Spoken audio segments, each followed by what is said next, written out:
Right, welcome to the great debate.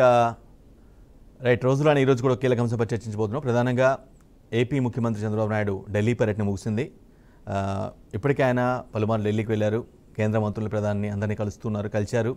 ఈరోజు కూడా అంటే ఈరోజు ముగిసిన పర్యటనలో కూడా ఆయన కొంతమంది కేంద్ర మంత్రులు కలవటం, రాష్ట్ర విషయాల్ని వివరించడం, ఖచ్చితంగా ఇబ్బందుల్లో ఉన్నటువంటి అప్పుల్లో ఉన్నటువంటి రాష్ట్రాన్ని కాపాడాల్సిన అవసరం ఉంది, ఆ దిశగా మీరు సహాయం చేయాల్సిన అవసరం ఉందని ఆయన కోరుతున్నారు. అంటే ఏ మంత్రిని కలిసినా, ప్రధానమంత్రిని కలిసినా, కేంద్ర మంత్రిని కలిసినా సరే ఆయన చెప్పేది మాత్రం ప్రధానంగా ఇదే, రాష్ట్ర ఇష్యూస్ గురించి మీకంటే బాగా తెలిసిన వ్యక్తులు ఎవరు లేరు, కాబట్టి ఖచ్చితంగా మీరు హెల్ప్ చేయాల్సిన అవసరం ఉంది అని రిక్వెస్ట్ చేసిన పరిస్థితి కనిపిస్తూ ఉంది. దీనికి తగ్గట్టుగానే ఏదైతే విపక్షం ఉందో, విపక్షం కూడా ఖచ్చితంగా కొంత డిమాండింగ్గా చేయాల్సిన అవసరం ఉంది. రిక్వెస్ట్ మోడ్ కాదు, మీరు ఖచ్చితంగా డిమాండ్ చేయాల్సిన అవసరం ఉంది. ఎందుకంటే ఎన్డీఏ గవర్నమెంట్ ఫామ్ అవటంలో మీరు కీలక పాత్ర పోషించారు కాబట్టి, మీరు లేకపోతే ఆ ప్రభుత్వం నిలకడగా ఉండే పరిస్థితి లేదు. కాబట్టి ఆబ్వియస్గా మీరు ఏదైతే కోరుకుంటున్నారో అవన్నీ కూడా రాష్ట్రానికి కావాల్సిన ఇష్యూస్ మొత్తం కూడా మీరు చేయాలి, తీసుకోవాలి అని విపక్షం చెప్తోంది. రైట్, సరే, ఢిల్లీ పర్యటన అయితే ముఖ్యమంత్రి అయిన తర్వాత ఆయన ఢిల్లీ పర్యటన 2-3 చేశారు. ప్రధానంతో పాటుగా కేంద్ర మంత్రులు కలిశారు. కానీ అటువైపు నుంచి ఎలాంటి రెస్పాన్స్ వస్తుంది, అటువైపు నుంచి ఎలాంటి రెస్పాన్స్, ఎలాంటి సహకారం అందుతుంది, ఏ విధంగా వాళ్ళు స్టేట్ చేసే విజ్ఞప్తులకు ఏ విధంగా స్పందిస్తున్నారు, ఏంటి, ఎంత మేరకు ఇప్పటివరకు, అంటే ఇది ఈవెన్ 40 డేసే అవుతుంది కాబట్టి 40 డేస్ కూడా కాలేదు. అఫ్కోర్స్ ఎన్ని రోజులు కలిసినా, నెల అయినా లేదా 40 డేస్ అయినా సరే అసలు టార్గెట్ అయితే రాష్ట్రానికి హెల్ప్ చేయాల్సిన అవసరం ఉంది, ఇబ్బందులు ఉంది కాబట్టి మీ ది బెస్ట్ ఇవ్వాల్సిన అవసరం ఉందని చెప్తున్న పరిస్థితి. మరి వాళ్ళు ఎంతవరకు చేస్తున్నారు, ఎంతవరకు చేయబోతున్నారు, ఇప్పటివరకు ఏం చేశారు, గతంలో ఏం చేశారు, 2014-19 ఏం చేశారు, ఇక నుంచి ఏం చేయబోతారు, ఏంటి, రాష్ట్ర విజ్ఞప్తులకి సానుకూలంగానే ఉన్నారా లేదా, ఇటువంటి చాలా అంశాలు అయితే తెరపైకి వస్తూ ఉన్నాయి. బట్ విపక్షం మాత్రం చాలా బలంగా, పవర్ఫుల్గా డిమాండ్ చేస్తుంది ఏంటంటే ఖచ్చితంగా మీరు సాధించవచ్చు. అప్పుడు 2019-24 మధ్య వాళ్ళకి ఫుల్ ప్లెజ్డ్ మెజారిటీ వచ్చింది కాబట్టి మేమేం చేయలేమో, మమ్మల్ని పట్టించుకోలేదు. కానీ ఇప్పుడు మాత్రం మీరు అన్ని విధాలా ఉన్నారు కాబట్టి ఏదైతే స్టేట్ అవసరాలు ఏవైతే ఉన్నాయో, ప్రత్యేక హోదా కావచ్చు, లేదంటే స్టీల్ ఫ్యాక్టరీ కావచ్చు, రైల్వే జోన్ కావచ్చు, ఇంకా పెద్ద పెద్ద విభజనకు సంబంధించినటువంటి హామీలు ఏవైతే ఉన్నాయో వాటిని నెరవేర్చుకోవడంతో పాటుగా ఇష్యూస్, 2 రాష్ట్రాలకు సంబంధించిన ఇష్యూస్ మొత్తం కూడా సార్ట్అవుట్ చేసేలా ఖచ్చితంగా హెల్ప్ చేయాల్సిన, చొరవ తీసుకోవాల్సిన అవసరం ఉందని విపక్షం డిమాండ్ చేస్తుంది. రైట్, ఇదే అంశం మనం డిబేట్ కొనసాగించబోతున్నాం. మనతో పాటుగా వైసీపీ నుంచి వెంకటలక్ష్మి గారు, అదేవిధంగా టీడీపీ నుంచి బాలగురుస్వామి గారు, కాంగ్రెస్ నుంచి సైదా గారు సిద్ధంగా ఉన్నారు. రైట్, ముందుగా బాలగురుస్వామి గారు, మీ పార్టీ అధినేత ముఖ్యమంత్రి అయితే రిపీటెడ్గా వెళ్తూ ఉన్నారు, ముఖ్యమంత్రి హోదాలో ప్రధాని, కేంద్ర మంత్రులు కలుస్తూ ఉన్నారు. కానీ మీరు చేస్తున్న విజ్ఞప్తులకి ఎంత మేరకు స్పందిస్తున్నారు? ఎందుకంటే ఈ ప్రశ్న పదే ఎందుకు అడుగుతున్నానంటే, రాష్ట్ర సమస్యల గురించి కేంద్రంలో ఉన్న బీజేపీకి కేంద్రంలో ఉన్న బీజేపీ కంటే ఎవరికి బాగా తెలియదు అనేది నా ఉద్దేశం. ఎందుకంటే ఆ స్థాయిలో వాళ్ళు ఫస్ట్ నుంచి కూడా చూస్తూ, విభజన దగ్గర నుంచి ఇప్పటివరకు కూడా అన్నింటినీ అబ్జర్వ్ చేస్తున్నారు. ఏ క్షణాన్ని ఏం జరుగుతుంది, ఏంటి, ఏ సంవత్సరం ఏం జరుగుతుంది, ఇప్పటివరకు ఏమి ఇచ్చాం, ఏం రావాల్సింది, ఇవన్నీ కూడా వాళ్ళకి పూర్తి అవగాహన ఉంది. ఇటువంటి సమయంలో ఎటువంటి ఒత్తిడి తీసుకురాబోతున్నారు? మీ పార్టీ అధినేత అయితే వెళ్ళిపోతూ ఉన్నారు, కలుస్తూ ఉన్నారు, విజ్ఞప్తులు చేస్తూ ఉన్నారు, కానీ అటువైపు నుంచి స్పందన వస్తుందా? గురుస్వామి గారు. వెంకట గారు, మీకు, సైదా గారికి, ప్యానల్లో ఉన్న మిగతా పెద్దలకు అందరికీ ముందుగా బీఆర్కే వీక్షకులకి నమస్కారాలు తెలియజేస్తున్నాను. అయితే మీరు చెప్పిన మాటతో నేను ఏకీభవిస్తున్నాను. ఎందుకనంటే ఈరోజు సెంట్రల్లో ఉన్న బీజేపీ కన్నా కూడా రాష్ట్ర పరిస్థితి ఇంకెవరికి ఎక్కువ తెలియదు అని చెప్పుకోవడంలో అతిశయోక్తి లేదని చెప్పి నేను కూడా దాన్ని ఒప్పుకుంటున్నాను. ఎందుకనంటే రాష్ట్రం విడిపోయేటప్పుడు 14,000 కోట్ల లోటు బడ్జెట్లో మన రాష్ట్రం విడిపోవడం జరిగింది. విడిపోయాక అమరావతి శంకుస్థాపనకు కూడా ఆ రోజు నరేంద్ర మోడీ గారు వచ్చిపోవడం జరిగింది. వాళ్ళు ఎంత మేరకు సపోర్ట్ చేశారు, 2019 వరకు ఎంతవరకు డెవలప్మెంట్ చేయగలిగాము అనేది ఒకసారి ఆలోచిస్తే, అప్పట్లో సెంట్రల్ గవర్నమెంట్ సపోర్ట్ వల్లే కొంతవరకు మనం రాష్ట్రాన్ని డెవలప్ చేసుకోవడం జరిగిందని చెప్పి తెలియజేస్తా ఉన్నాను. అయితే 2019-24 మధ్యలో ఇప్పుడు దిగిపోయిన ప్రభుత్వం, ఇప్పుడు ప్రతిపక్ష పార్టీ ఎవరైతే ఉన్నారో వాళ్ళు ఏ మాత్రం కూడా రాష్ట్రానికి రావాల్సిన నిధులు కావచ్చు, రాష్ట్ర డెవలప్మెంట్ కి ఏం కావాలనేది కూడా మీరు ఒక్కసారి చూడండి. ఏ రోజైనా జగన్మోహన్ రెడ్డి గారు ఆంధ్రప్రదేశ్ కోసం, ఆంధ్రప్రదేశ్ రాష్ట్ర కోసం ఢిల్లీలో ఎక్కడైనా ప్రెస్ మీట్ పెట్టారా? ఒక్కసారి ఆలోచించండి.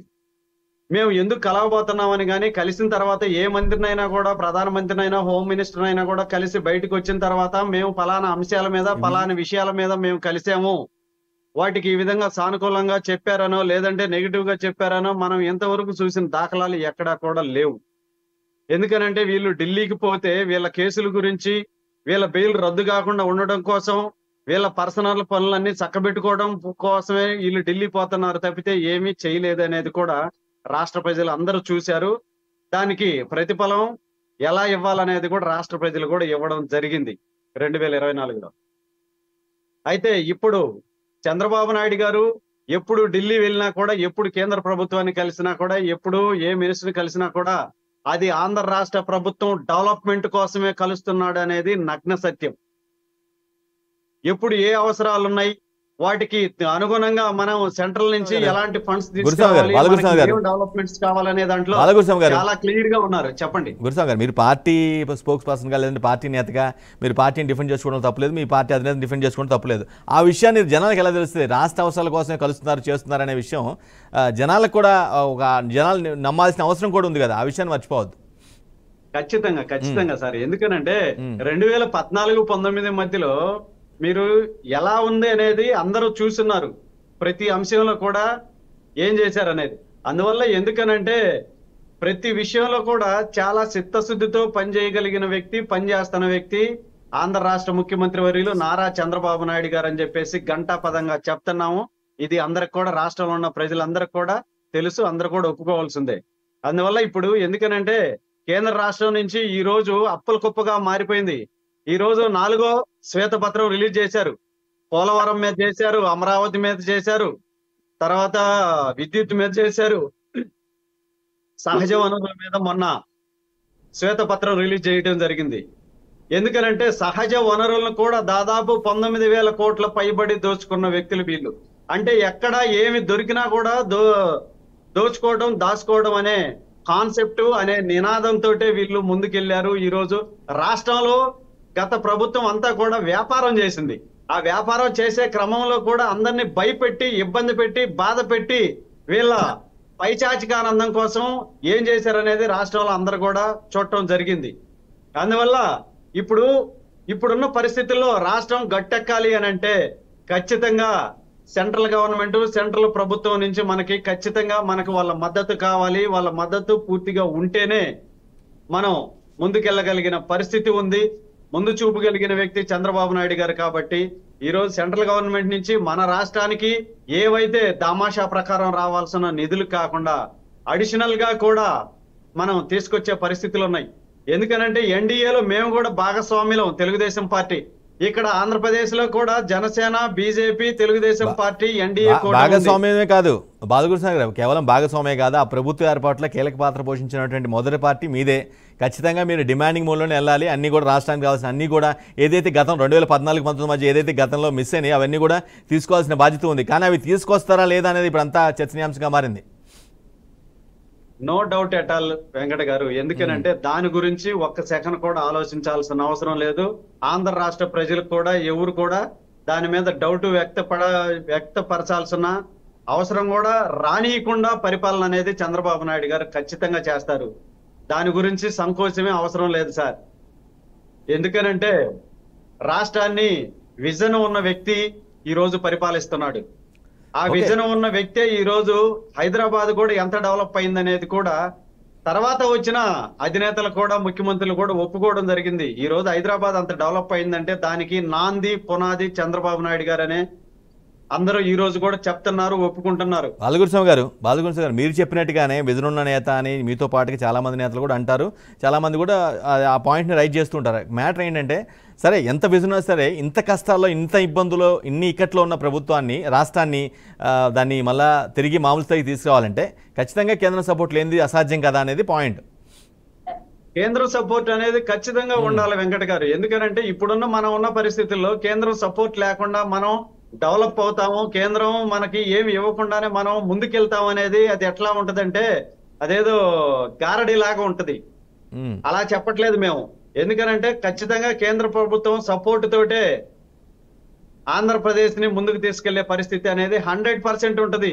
మనకి నేను అదే చెప్తున్నాను, ఆంధ్రప్రదేశ్ కి దామాషా ప్రకారం రావాల్సిన నిధులతో పాటు అడిషనల్ గా కూడా ఈ రోజు, ఎందుకనంటే కేంద్ర ప్రభుత్వంలో మనం కూడా భాగస్వాములు అయ్యున్నాం కాబట్టి ఖచ్చితంగా కేంద్ర ప్రభుత్వం దగ్గర ఎలా నిధులు తీసుకురావాలి, ఎలా నిధులు రాబట్టాలనే దాంట్లో అందివేసిన చేయి చంద్రబాబు నాయుడు గారు కాబట్టి ఖచ్చితంగా సెంట్రల్ గవర్నమెంట్ సపోర్ట్ తోటి ఆంధ్రప్రదేశ్ ని డెవలప్ చేస్తారనే దాంట్లో ఎటువంటి ఆలోచన కూడా అవసరం లేదు. ఖచ్చితంగా డెవలప్ చేస్తారు. ఇందుకు బీజేపీ సెంట్రల్ గవర్నమెంట్ కూడా ఖచ్చితంగా ఆంధ్రప్రదేశ్ కి సపోర్ట్ చేస్తుంది సార్, ఖచ్చితంగా చేస్తుంది. రైట్ రైట్ రైట్ కాంగ్రెస్ నుంచి సైదా గారు సిద్ధంగా ఉన్నారు. సైదా గారు, వరుస ఢిల్లీ పర్యటనల ద్వారా మీరు కోర్స్ ఖచ్చితంగా లబ్ధి జరుగుతుంది అనేది ప్రభుత్వం వాదన. కాబట్టి మేబీ టైం పట్టవచ్చు, కొంత టైం తీసుకోవచ్చు, కానీ ఖచ్చితంగా షూర్ షాట్గా లబ్ధి జరుగుతుంది, గతం మాదిరిగా ఉండదు అనే ప్రాస్పెక్ట్ని చాలా బలంగా చెప్తూ ఉన్నారు. మీరేమంటారు సైదా గారు? వెంకట గారు, మీకు ఉన్నటువంటి పెద్దలు, సోదరులు, తెలుగుదేశం పార్టీ నాయకులు బాలకృష్ణ గారు, అలాగే వైసీపీ నాయకురాలు సోదరి వెంకటలక్ష్మి గారు, అలాగే బీఆర్కే వీక్షకులందరికీ పవిత్ర తొలి ఏకాదశి మొహరం పండుగ సందర్భంగా మొదటిగా మీ అందరికీ శుభాకాంక్షలు, నమస్కారం తెలియజేస్తాము. ఈరోజు ప్రధానంగా మన రాష్ట్ర ముఖ్యమంత్రి చంద్రబాబు నాయుడు గారు ముఖ్యమంత్రి అయిన తర్వాత 4వ సారి ఢిల్లీ పర్యటనకి వెళ్ళిన విషయం మనం చూసాం. నిన్న రాష్ట్ర మంత్రివర్గ సమావేశం జరిగింది, క్యాబినెట్ మీటింగ్ జరిగింది. 5 గంటలకు ఆయన హడావుడిగా మరి ఢిల్లీ పర్యటనకు వెళ్ళినటువంటి సందర్భం మనం వివిధ టీవీ ఛానల్స్ వచ్చినటువంటి సందర్భం మనం చూసాం. ఆయన ఢిల్లీ వెళ్తూ రాష్ట్ర ప్రయోజనాల కోసమే ఢిల్లీ వెళ్తున్నా అని చెప్పి గట్టిగా నుంచి మాట్లాడినటువంటి బైట్స్ మనం చూసాం. అయితే నిన్న ముఖ్యమంత్రి చంద్రబాబు నాయుడు గారు ఢిల్లీ వెళ్ళి అమిత్ షాని మాత్రమే కలిశారు. మరి రాష్ట్ర ప్రయోజనాల కోసం వెళ్తే ప్రధానమంత్రిని కలవాలా, అలాగే మన ఆర్థిక శాఖ మంత్రి నిర్మలా సీతారామన్ గారిని కలవాలి. అలాంటిది ఏమీ లేకుండా అమిత్ షా గారితో పాటు గంట సేపు కూర్చొని మాట్లాడి ఎక్కడ కూడా ఆయన షెడ్యూల్ ఎవరిని కలిసింది కానీ ఏం చేసింది అనేది కానీ ఎక్కడ మీడియాకి లీక్ చేయకుండా మరి వచ్చినటువంటి పరిస్థితి మనం చూసాం. గతంలో ఎప్పుడైనా చంద్రబాబు నాయుడు వెళ్తే అందరినీ మంత్రులను కలవటం, వెంకటేశ్వర స్వామి బొమ్మ ఇవ్వటం, లడ్డు ఇవ్వటం, ఆయన ఒక శాల్వా కప్పటం, అంత ముందు జరిగిన పర్యటన కోర్స్ బాజీ గారు సైదా గారు సారీ 4 పర్యటనలు ఆల్రెడీ 4వ పర్యటన అంటున్నారు. అంతకు ముందు చేసిన పర్యటనలో మీరు చెప్పినట్టుగానే ప్రధాని కలిశారు, నిర్మలా సీతారామన్ కలిశారు, మిగతా కేంద్ర మంత్రులను కూడా కలిశారు. అంటే ఈసారి మేబీ అమిత్ షా మాత్రమే కలిసి ఉండొచ్చు. అదే చెప్తున్నా. ఎందుకంటే గతంలో కలిశారు, లడ్లు ఇచ్చాడు, వెంకటేశ్వర స్వామి బొమ్మ ఇచ్చారు. ఈ రోజు అమిత్ షా గారిని కలిశాడు, బయటకు వచ్చాడు, ఎక్కడ కూడా ఆయన షెడ్యూల్ గురించి చెప్పలే. ఎందుకంటే గతంలో ఆయన ప్రెస్ మీట్ పెట్టేవాడు, ఒక గంట సేపు నేషనల్ మీడియా మొత్తాన్ని కూడేసి మాట్లాడి ఇదిగో ఈ రిప్రజెంటేషన్ ఇచ్చాను, ఈ మంత్రులను కలిసా, ఈ యొక్క ప్రాజెక్టులు కావాలని మేము కోరామని చెప్పి అడిగేవాడు.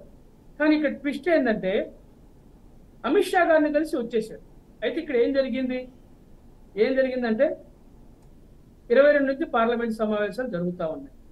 పార్లమెంట్ సమావేశంలో రాజ్యసభలో వాళ్ళకి మెజార్టీ లేనటువంటి పరిస్థితి, అనేకమైనటువంటి బిల్లుల్ని మరి ఈ సభలో పెట్టి ఆమోదం చేసుకునే పరిస్థితి ఏర్పడింది. అందువల్ల ఈ రాష్ట్రంలో 15 స్థానాలు ఉన్నటువంటి, ఈ రాజ్యసభలో 11 స్థానాలు ఉన్నటువంటి ఈ వైసీపీ సహకారం, అలాగే బీఆర్ఎస్ సహకారం తీసుకుంది గట్టెక్కే పరిస్థితి కేంద్రంలో లేదు. అందువల్ల అమిత్ షా ఈయన పిలిచి మాట్లాడినట్టుగా తెలుస్తూ ఉంది. అది ఉన్న విషయం. కానీ వీళ్ళు బయట కలరింగ్ ఏం చదువుతున్నారు అన్న, మరి గురుస్వామి గారు చెప్పారు, మేము ఈ విధంగా మా చంద్రబాబు గారు వెళ్ళారు, రాష్ట్ర ప్రయోజనాల గురించి మాట్లాడారు, మేము వెనక్కి తగ్గేది లేదని చెప్పి ఆయన మాట్లాడుతున్నాడు. కానీ వాస్తవం అది. మేమేం చెప్తామంటే ఈరోజు మా షర్మిలమ్మ గారు, మా పిసిసి అధ్యక్షురాలు షర్మిలమ్మ గారు కూడా ఢిల్లీ పర్యటన మీద ఒక ట్వీట్ చేసినటువంటి విషయం మీరు చూస్తూ ఉన్నాం. ఎందుకంటే మహాభారతంలో ఒక వాక్యం ఉంది, శ్రీకృష్ణుడు చెప్తాడు, ఆయనను హస్తినాకు పోయి రావలే. ఎందుకంటే పౌరులు కాండవులకు మధ్య సంధి కుదర్చడం కోసం, సంధి కుదరదని తెలుసు ఆయన, అయినా కానీ పోయి రావాలంటుగా చంద్రబాబు గారికి ఈ కేంద్రంలో ఎలాంటి ఉపయోగం లేదు, మోడీ మరి ఈతాకు లాంటి వాడు, ఈతాకు రాలదు, ఇతను నిధులు ఇవ్వడని చెప్పి కూడా తెలుసు. కాంట్ బట్ పోయి కనిపడి రావాలన్నటువంటి ఉద్దేశంతో వెళ్ళినట్లుగా అనిపిస్తా ఉంది తప్ప మరొకటి లేదు. అయితే ఈరోజు తెలుగుదేశానికి మంచి సువర్ణ అవకాశం. ఎందుకంటే ఇంతకుముందు మనం జగన్ గురించి కూడా చెప్పుకోవాలి. జగన్ గత 5 సంవత్సరాల పరిపాలనలో దాదాపు 66 సార్లు ఢిల్లీ పోయాడు. ఎక్కిన మెట్టు ఎక్కకుండా, దిగిన మెట్టు దిగకుండా మరి ఆయన్ని ప్రధానమంత్రిని కలిసి నానా రకాలుగా సాష్టాంగ నమస్కారాలు చేశాడు. ఎందుకు చేశాడు? రాష్ట్ర ప్రయోజనాల కోసం ఏమైనా చేశాడా? రాష్ట్ర అభివృద్ధి కోసం మాట్లాడా? ప్రత్యేక హోదా గురించి ఏమైనా ప్రస్తావించాడా? పోలవరానికి నిధులు తీసుకొచ్చాడా? అమరావతి రాజధానికి నిధులు తెచ్చాడా? స్టీల్ ప్లాంట్ అమ్మకం జరగకుండా ఏదైనా మాట్లాడగలిగాడా? అలాగే వైజాగ్ రైల్వే జోన్ సంబంధించి మాట్లాడా? ఇలాంటి చెప్పుకుంటే కోకోళ్ళ సమస్యల గురించి ఎప్పుడు కూడా మాట్లాడినటువంటి పాపాన ఆ రోజు జగన్మోహన్ రెడ్డి పోవాలి. అలాగే అంతకంటే ముందు చంద్రబాబు కూడా 2014 నుంచి 2019 వరకు ముఖ్యమంత్రిగా ఉన్నటువంటి చంద్రబాబు గారు ఆ రోజు మరి మోడీతో కలిసి ఎన్నికలకు వెళ్ళాడు, గెలిచాడు. మరి ఆయన ఏదో చేస్తానని చెప్పి ఊహించాడు. రాజధాని రాష్ట్రం కొత్తగా విడిపోయింది, కొత్త రాజధాని నిర్మించుకుంటున్నామని చెప్పి పాపము చంద్రబాబు మోడీ గారిని పిలిపించాడు ప్రధానమంత్రిగా. ఆయన ఏదో నిధులు ఇస్తాడు, గౌరవంగా ఉంటుందని చెప్పి ఆయన్ని పిలిస్తే భూమి పూజ చేయించాడు. భూమి పూజ చేయిస్తే ఆయన వచ్చి చేసింది ఏంటి? చారెడు నీళ్లు, గుప్పెడి మట్టి ఇచ్చి వెళ్ళిపోయినటువంటి పరిస్థితి. అదే సార్, అది సైదా గారు 2014-19 మధ్య ఏం జరిగింది, ఎంత డిఫరెన్స్లు వచ్చాయి, ఎలా వెళ్ళిపోయారు, ఎలాంటి సహకారం అందిందో మొత్తం తెలుగు రాష్ట్ర ప్రజలు అందరికీ కూడా తెలుసు. కానీ ఇప్పుడు సిచ్యువేషన్ వేరు కాబట్టి ఆబ్వియస్గా ఈసారి కొంత మేలు జరిగే అవకాశానికి అన్ని విధాల అవకాశం ఉందనేది చాలా మంది పాయింట్. సైదా గారు, ఎందుకంటే మీరు చెప్పింది బాగానే ఉంది ఇంటానే, కానీ చంద్రబాబు గారు వచ్చి అధికారంలోకి వచ్చి 1 నెల 7 రోజులు 37 రోజులు అయింది. కానీ మోడీ గారు 10 సంవత్సరాల నుంచి ఈ దేశ ప్రధానిగా ఉన్నాడు. ఈ రాష్ట్ర ఆర్థిక పరిస్థితి క్షుణ్ణంగా తెలుసు. ఈ రాష్ట్రం యొక్క పరిస్థితుల మీద అనువనువు తెలిసినటువంటి ప్రధానమంత్రి. ఆ రోజు మరి తిరుమల వెంకన్న సాక్షిగా, పాదాల సాక్షిగా మాట్లాడినటువంటి మాటలు ఏమయ్యాయి? ప్రత్యేక హోదా ఇస్తానని చెప్పి ప్రగల్భాలు పలికాడే ఉత్తర కుమారుడు ఏమైంది? 10 సంవత్సరాల నుంచి అయినోడు ఈ నెల 2 నెలలు లేదా 5 సంవత్సరాల్లో చేస్తాడా? ఆ నమ్మకం నెల 2 నెలల్లో కాకపోవచ్చు, ఎవరు ఎక్స్పెక్ట్ చేసినా నెల 2 నెలల్లో కాకపోవచ్చు. ఖచ్చితంగా ఈ 5 years టర్మ్లో, ఎందుకంటే వీళ్ళ మీద డిపెండ్ అయి ఉండాలి కాబట్టి ఖచ్చితంగా జరుగుద్ది అనేది ఒక బలమైన వాదన. వెంకట గారిని ఒకటి చెప్పమంటారా? ఈ రోజు మనం బడ్జెట్ సమావేశాలు పెట్టుకొని పూర్తి స్థాయి బడ్జెట్ సమావేశాలని నిర్వహించుకొని పూర్తి స్థాయి బడ్జెట్ ఏర్పాటు చేసుకోవాలి, అవునా కాదా? కానీ బడ్జెట్ సమావేశాలు పెట్టి ఓట్ ఆన్ అకౌంట్ బడ్జెట్ ని మళ్ళా ఆర్డినెన్స్ తీసుకొస్తున్నారు. దీని అర్థం ఏంది? కేంద్రం రూపాయి ఇచ్చే పరిస్థితి లేదు. It is clear. అర్థమైన సంకేతాలన్నీ చంద్రబాబుకి. ఎక్కడ కూడా కేంద్రం 1 రూపాయి ఇచ్చేటటువంటి పరిస్థితులు లేవు. త్వరలో జరుగుతున్నటువంటి 4 రాష్ట్రాలకి నిధులు కేటాయించడానికి ఆ యొక్క ప్రభుత్వం, ఆ యొక్క బీజేపీ ప్రభుత్వం ప్రయత్నం చేస్తా ఉంది. అందువల్లనే ఈ రోజు ఓట్ ఆన్ అకౌంట్ బడ్జెట్ సంబంధించి ఆర్డినెన్స్ ఇచ్చడానికి మరి సమావేశం పెడతా ఉన్నారు. ఎందుకంటే ఏం స్పష్టత కావాలి మీకు? ఇది ఈ విషయం గమనించాలి. అయితే ఈరోజు చంద్రబాబు గారికి ఒక మంచి సువర్ణ అవకాశం. ఎందుకంటే లోక్సభలో పూర్తి స్థాయి మెజార్టీ లేనటువంటి పరిస్థితి. ఎందుకంటే చంద్రబాబు పక్కకు వదిలిన, నితీష్ కుమార్ పక్కకు వదిలిన ఆ ప్రభుత్వం కూలిపోయే పరిస్థితి ఉంది. ఈరోజు ఎన్డీఏకి ఈ 2 ఊతకర్రలాగా పనిచేస్తున్నారు. తెలుగుదేశం కానివ్వండి, అక్కడ జేడీయూ కానివ్వండి. ఈ 2 ఊతకర్రలుగా తీసేస్తే ప్రభుత్వం పడిపోద్ది. అలాగే రాజ్యసభలో కూడా బిల్ పాస్ కావాలంటే, ఇది చేసేటువంటి శాసనాలు మరి బిల్ పాస్ కావాలంటే తప్పనిసరిగా ఈ యొక్క ప్రభుత్వం యొక్క మద్దతు అవసరం. ఇలాంటి పరిస్థితుల్లో 1 నిమిషం వెంకట గారు కన్క్లూడ్ చేస్తాం. ఎందుకంటే మోడీ గారిని మెడలు వంచడానికి మంచి అవకాశం ఇది. రాష్ట్ర ప్రయోజనాలను మీరు ఆయన దగ్గర తాకట్టు పెట్టకుండా, ఏదైతే ప్రజలు మీకు గౌరవించి భరోసాతోటి మీకు 164 సీట్లు ఇచ్చారో నమ్మకంతో, ఆ నమ్మకాన్ని ఒమ్ము చేయకుండా మీరు మోడీతో పోరాడండి. పోరాడితే పోయేదేం లేదు, బానిస సంఖ్యల తప్పని శ్రీశ్రీ గారు చెప్పినట్లుగా. ఎందుకంటే జగన్మోహన్ రెడ్డి ఆ రోజు మాయమాట చెప్పి 5 సంవత్సరాల కాలయాపన చేశారు. ప్రజలు అతన్ని గమనించారు, అతన్ని చిత్తుగా ఓడించారు. ఈ రోజు మీకు నమ్మకంతో ప్రజలు ఓట్లేసి గెలిపించారు. మీరు ఆ నమ్మకాన్ని ఒంగు చేయకుండా మీరు మోడీ గారి మెడలో ఉంచి మీ సహకారం అవసరం. ఎందుకంటే గతంలో మీరు చెప్పిన పాయింట్ సైదా గారు మీరు చెప్పిన పాయింట్కి వైసీపీ నేత చాలా బలంగా ఏం చెప్తారంటే, అప్పటికి చెప్పారు, ఇప్పుడు ఏం చెప్తారంటే, అప్పుడు వాళ్ళకి మెజారిటీ ఫిగర్ సఫిషియెంట్ ఫిగర్ 300 పైన సీట్లు వచ్చాయి కాబట్టి మా అవసరం లేకుండా పోయింది, మా చేతులు బంధించినట్టుగా అయిపోయింది అనేది వాళ్ళు చెప్పిన బలమైన వాదం. కొంత అందులో ఒక ప్రాస్పెక్ట్లో కొంత నిజం ఉంది, నిజం ఉన్నమాట వాస్తవమే, అవునా? అంటే మీరు చెప్పినట్టుగా ఏదంటే సామెత ఉంది, ఎందుకంటే మనసుంటే మార్గం ఉంటుందని, అవునాక? ఇప్పుడు కోడలు మగబిడ్డను కట్టాలంటే అత్త వద్దంటదా చెప్పండి? మోడీ గారికి ఆలోచన లేదు, ఈ రాష్ట్రం మీద ఈ రాష్ట్రాన్ని అభివృద్ధి చేయాలన్నటువంటి ఆలోచన లేదు. గతంలో ఉన్నటువంటి ఇద్దరు ముఖ్యమంత్రులు చంద్రబాబు కానివ్వండి, జగన్ కానివ్వండి, మోడీ మీద కరెక్ట్ గా ఫైట్ చేయలేకపోయారు, అతన్ని మెడలు వంచలేకపోయారు, వాళ్ళ స్వార్థ రాజకీయాల కోసం ఈ రాష్ట్రాన్ని బలిపెట్టారు. ఇది వాస్తవం. ఈ రోజు జగన్మోహన్ రెడ్డి అసెంబ్లీకి వచ్చి ప్రతిపక్ష నాయకుడిగా మాట్లాడతానని చెప్పి నేను కూడా అనుకోవటంలా, ఆయన ఎక్కడ కూడా మాట్లాడే పరిస్థితి లేదనిపిస్తా ఉంది.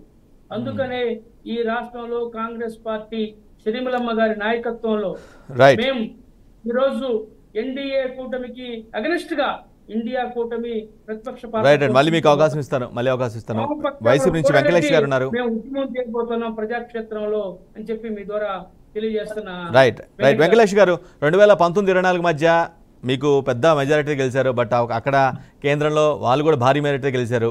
సరే, మీరు చెప్పేది ఏంటంటే మా అవసరం లేకుండా పోయిందని చెప్తున్నారు, కానీ 2019-24 మధ్య మీరు ఏం సాధించారండి, ఏం చెప్తారు రాష్ట్రానికి? వెంకటేష్ గారు, ముందుగా బిఆర్కే టీవీ వారికి అలాగే ప్యానెల్ లో ఉన్నటువంటి పెద్దలందరికీ కూడా నా హృదయపూర్వక నమస్కారాలు తెలియజేసుకుంటూ, ఈరోజు ఇప్పుడు మీరు మాట్లాడుతూ ఉన్నారు, తెలుగుదేశం నాయకులు కానీ అలాగే కాంగ్రెస్ నాయకులు కానీ 2011 అధికారంలో 2009 అధికారంలోకి వచ్చిన తర్వాత కాంగ్రెస్ ప్రభుత్వం అసలు ఈ రాష్ట్రాన్ని ఈ గతి పట్టించింది కాంగ్రెస్ పార్టీ. అందుకనే చిత్తుగా కాదు, అసలు లేకుండానే చేసేసారు ఆంధ్ర రాష్ట్ర ప్రజలు. ఇకపోతే తెలుగుదేశం పార్టీ ఈ రోజు బీజేపీ తెలుగుదేశం. వెంకటలక్ష్మి గారు, అమ్మా, ఈ రాష్ట్ర విభజనలో మీ పాత్ర కూడా ఉంది. మీ జగన్మోహన్ రెడ్డి ఉత్తరం ఇచ్చాడు, ఎందుకు నీతులు చెప్తారు మీరు?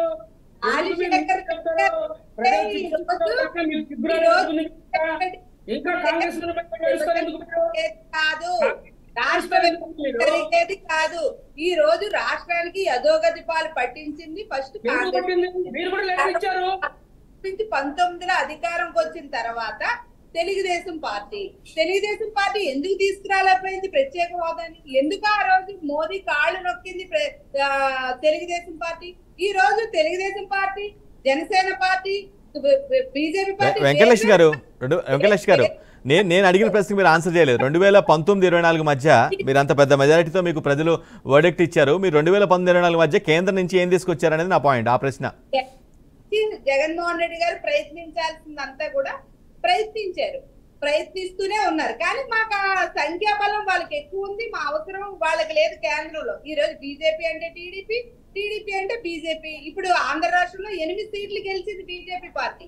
ఈ రోజు బీజేపీ తెలుగుదేశం వేరు కాదు, ఈ రోజు మహాకూటమి ప్రభుత్వం ఈ రోజు ఏర్పడి చేస్తా ఉంది. అలాంటప్పుడు ఖచ్చితంగా ఈ రోజు రాష్ట్రానికి ప్రత్యేక హోదా తీసుకురావాలి, పోలవరం కట్టాలి. వీళ్ళు ఏ ఎలక్షన్ లో ఏ మేనిఫెస్టో అయితే ఇచ్చారో అదంతా కూడా చేయాల్సిన అవసరం ఉంది. ఈ రోజు వాళ్ళ దగ్గరికి వెళ్ళి వీళ్ళు అడుక్కోవాల్సిన అవసరం కూడా లేదు చేయమని. ఎందుకంటే బీజేపీకి ఇక్కడ చేయాల్సిన బాధ్యత ఉంది. ఎందుకంటే one of the part of the ఏపీలో ఈ కూటమిలో ఒక పార్ట్ పోషిస్తున్నటువంటి బీజేపీ పార్టీ ఇప్పుడు కూడా వాళ్ళు తెచ్చి ప్రత్యేక హోదా చేయలేకపోయారంటే చేతకాని ప్రభుత్వమైనా అయి ఉండాలి, చేతకాని నాయకులైనా అయి ఉండాలి. ఈ రోజు తెలుగుదేశం నాయకులు మాట్లాడినా, ఏ నాయకులు మాట్లాడినా కూడా జగన్మోహన్ రెడ్డి గారు కేసుల కోసం వెళ్ళారు, నరేంద్ర మోడీ గారిని వీళ్ళు విన్నారా? పక్క నుండి నా కేసులు లోపల వేయకండి, నన్ను లేదంటే నన్ను అరెస్ట్ చేయకండి అని అడగడం వీళ్ళు విన్నారా? వినలేదు కదా. ఈ రోజు వినకుండా లేనిపోయిన మాటలు జగన్మోహన్ రెడ్డి అది గారిని వెంకటేష్ గారు మీరు చెప్పిన పాయింట్ వినలేదు, మీరు చెప్పిన పాయింట్ ఎవరు వినలేదు. అట్ ది సేమ్ టైం రాష్ట్రానికి రావాలి ఇవి ఇవ్వాలి అని చెప్పింది కూడా వినలేదు ఎవరు, రెండు వినలేదు, అది వినలేదు ఇది వినలేదు. అవునా? అదైనా ఒప్పుకుంటారా? ఇది వినలేదు అది వినలేదు కాబట్టి లేదా అది కూడా రెండు మాట్లాడుకుంది. ఈ రోజు చంద్రబాబు నాయుడు గారు వెళ్ళి అమిత్ షాని కలిస్తే ఏదో ప్రత్యేక హోదా ఈ రోజే అనౌన్స్ చేసినట్టు, లేదంటే రాష్ట్రానికి కావాల్సినటువంటి అన్ని కూడా ఈ రోజు ప్రొవైడ్ చేసినట్టు ఊరికే సంకలు గుద్దుకోవాల్సిన పని లేదు. ఈ రోజు మీకు బాధ్యత అప్పగించింది బీజేపీ అంటే మీరంటే బీజేపీ. ఈ రోజు మీరు ఖచ్చితంగా కూడా ఈ రోజు ఆంధ్ర రాష్ట్రాన్ని మీరు అభివృద్ధి చేసి తీరాలి. 8 బీజేపీ సీట్లు గెలిచారు, అలాగే ఎంపీ సీట్లు గెలిచారు, ఆంధ్ర రాష్ట్రంలో ఏకమై గెలిచారు. కాబట్టి ఖచ్చితంగా చేయకపోతే మీరు బీజేపీ తొత్తులుగా మారిపోతారు తప్పితే ఈ రోజు బీజేపీని వెళ్ళి మీరు డిమాండ్ చేయడం కాదు, మీరు అప్పుడు మీరు సైలెంట్ గా ఉన్నారు. మీరు తొత్తులేనా అప్పుడు? ఆ టైంలో ఆ 5 సంవత్సరాల పీరియడ్ లో మీరు కూడా సైలెంట్ గా ఉన్నారు. అప్పుడు మీరు కూడా తొత్తులేనా బీజేపీకి? మేము బీజేపీతో పొత్తు పెట్టుకోలేదు, మేము బీజేపీకి పొత్తు పెట్టుకోలేదు. బీజేపీ మా సీట్లతో ఈ రోజు ప్రభుత్వాన్ని ఏర్పాటు చేయలేదు. అలాంటి పరిస్థితి ఈ రోజు మన మహాకూటమితోనే వచ్చిన సీట్లతో ఈ రోజు కేంద్రంలో ప్రభుత్వం ఏర్పాటైంది. కాబట్టి వీళ్ళు కీలక పరిస్థితుల్లో ఈ రోజు వీళ్ళకి అవకాశం వచ్చింది, మాకు అవకాశం రాలేదు. మాకు అవకాశం వస్తే మా నాయకుడు చెప్పాడు మెడల్లో వచ్చేగా తీసుకొని వస్తానని, కానీ వాళ్ళకి ఏ సంఖ్యాబలం ఎక్కువ ఉండడం వల్ల మా అవసరం వాళ్ళకి లేదు.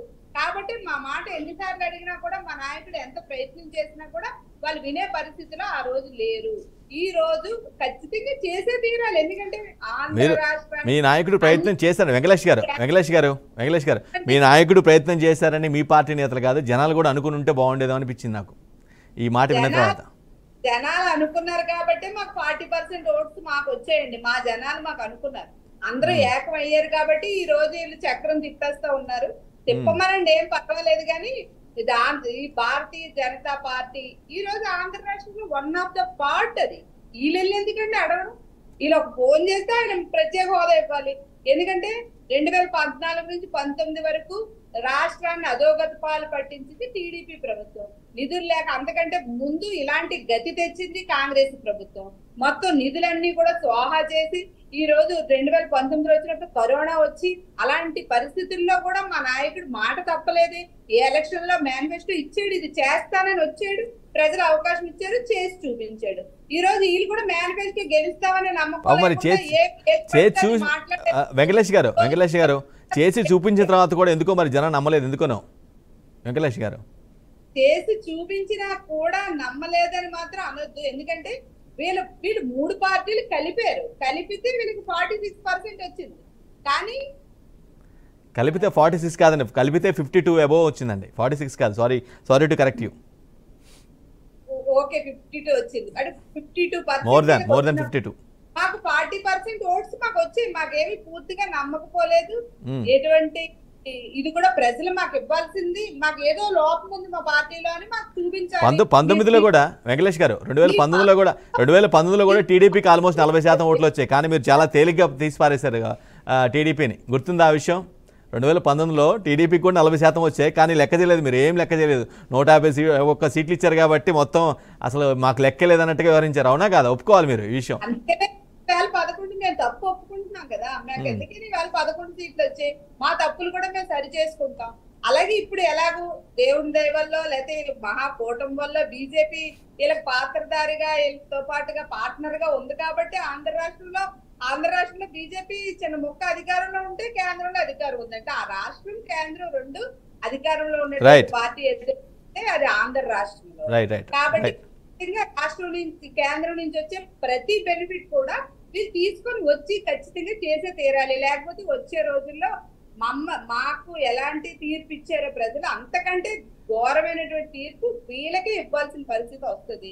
కనుక వీళ్ళు ఖచ్చితంగా రాష్ట్రాన్ని అభివృద్ధి చేసే విధంగా వెళ్ళి అందరికీ మంచి జరిగేలా చూస్తే బాగుంటదని కూడా మా విన్నపం కూడా మేము తెలియజేస్తాం వైసీపీ. రైట్. ఇదే ముఖ్యమంత్రి చంద్రబాబు నాయుడు ఢిల్లీ పర్యటన ముగిసింది. ఆ తర్వాత జరిగిన పరిణామాలు, అంతకుముందు జరిగిన పరిణామాలు, రాష్ట్రంలో తాజా రాజకీయాలపైన మనం డిబేట్ కొనసాగిస్తున్నాం. బాలా గురుస్వామి గారు, వెంకటేష్ గారు చెప్పిన పాయింట్లలో నాకు ఒక పాయింట్ అయితే చాలా నిజమే కదా అనిపించింది. అదేంటంటే మీరు పోయి పదే వెళ్ళి అడగాల్సిన అవసరం లేదు. ఈవెన్ ఫోన్లో చెప్పినా కూడా పని అయిపోతుంది. ఏదైనా సరే ప్రత్యేక హోదా కావచ్చు, లేదంటే స్టీల్ ఫ్యాక్టరీ కావచ్చు, లేదంటే రైల్వే జోన్ కావచ్చు, ఇంకేదన్నా విభజన సంబంధించినట్టు ఏదైనా సరే అది నిజమా కాదా? అది కరెక్టే కదా? ఎందుకంటే మీరు అటువంటి పొజిషన్లో ఉన్నారు ఇప్పుడు. అంటే దాన్ని అయితే నేను ఏకీభవించట్లేదు వెంకట గారు. ఎందుకనంటే మేము కూటమిలో ఉన్నామని చెప్పి ఫోన్ చేస్తే వచ్చేస్తాయి అని చెప్పి అనడం అనేది కరెక్ట్ కాదు. ఎందుకనంటే ఆ రోజు ప్రత్యేక హోదా ఇచ్చే పరిస్థితుల్లో ఉండి కూడా వీళ్ళు పార్లమెంట్ లో తలుపులు మూసేసి ఎంత ఘోరంగా విభజించారు.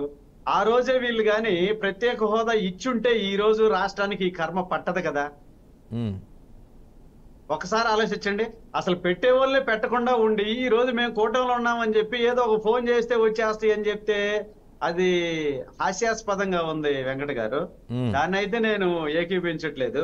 ఎందుకనంటే కూటమిలో ఉన్నాము, మనకేం కావాలి ఏంది అనేది వెళ్ళి కూర్చొని మాట్లాడి తెచ్చుకోవడం అనేది అది ఒక పద్ధతి. కానీ ఆడేదో వాళ్ళకి ఫుల్ మెజారిటీ రాలేదు కాబట్టి మనం ఏం నుంచే ఫోన్ చేయడము, బెదిరించడము, లేకపోతే మాకు ఈ కావాలని చెప్పి అంటే ఒక కంపారిజన్ గురుసాం గారు సారీ టు కరెక్ట్ యూ, అదొక కంపారిజన్ లో భాగంగా ఒక ఈజీ వే టాక్టిక్ వేలో భాగంగా చెప్పినట్టుగా ఉన్నారు అంతే తప్పించి అదే జరగాలని ఫోన్లో చెప్తున్నా అవుద్దని కాదు. Right, make your point.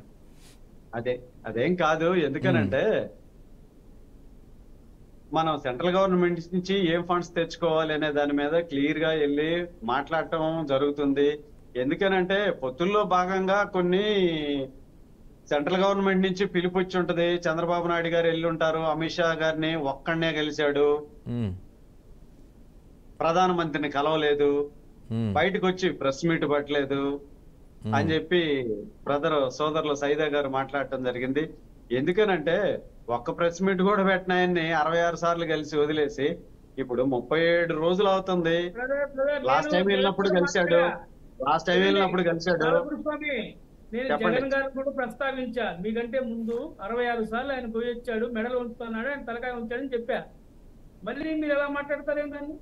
మీకు అవకాశం ఇస్తాను సైదా గారు, మీకు అవకాశం ఇస్తాను. సైదా గారు అవకాశం ఇస్తాను. మెడలు ఉంచుతానన్న ఆయన మెడలు ఉంచలేదు. ఆడ సాగిలు పడి బోళ్ళ తిరిగి పండుకొని కాళ్ళు పట్టుకునే ప్రయత్నమే చేశాడు.